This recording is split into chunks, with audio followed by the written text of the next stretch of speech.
My focus today is not to tell you how to manage your chronic condition. That is what your doctor's for, right?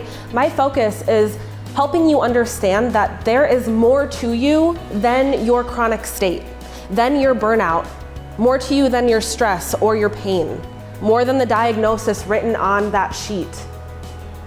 When you can find clarity and creativity in your life, your identity becomes more than that. I want you to leave your hands up. Look around the room right now.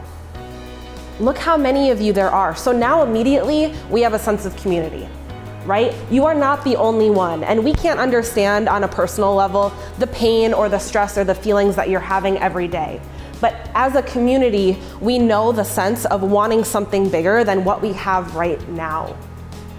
So let's get really clear on what that is.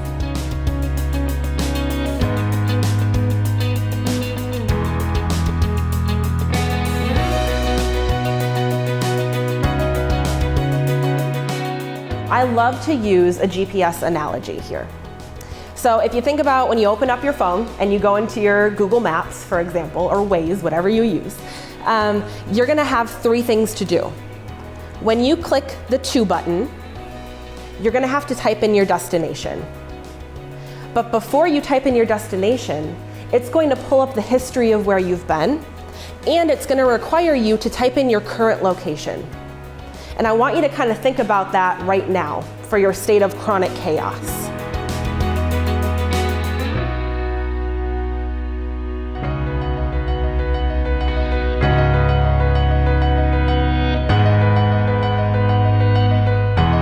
Everything in my body was telling me to turn around, to stop, to not take it, to stay within that comfort zone that I couldn't do this.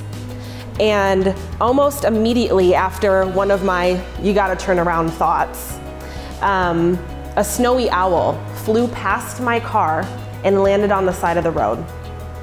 And I kid you not, we made eye contact, and it felt like time stopped.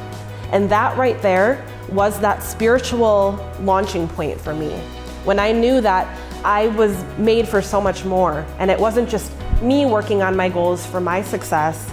It was that I was part of a bigger purpose, a bigger plan, and that I was on the right track.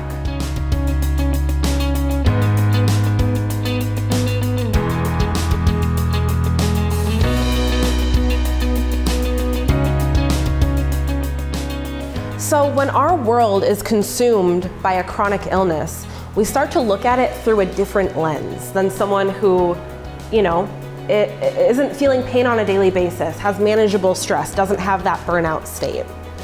And what I found from a really young age of getting my diagnosis is that we've heard the words "I can't" over and over again. Some "I can'ts" are very necessary. I really do have to be careful on the way that I move so I don't dislocate something. But what I'm finding in this chronic community that we're in is that the "I can'ts" that we're learning bleed into other areas of our lives. Okay, so we get so used to saying all of these "I can'ts" to protect ourselves, which is very necessary, by the way. We need some of those restrictions, but we tend to also lean on it as a crutch. And from that point, we can truly start experiencing our true potential.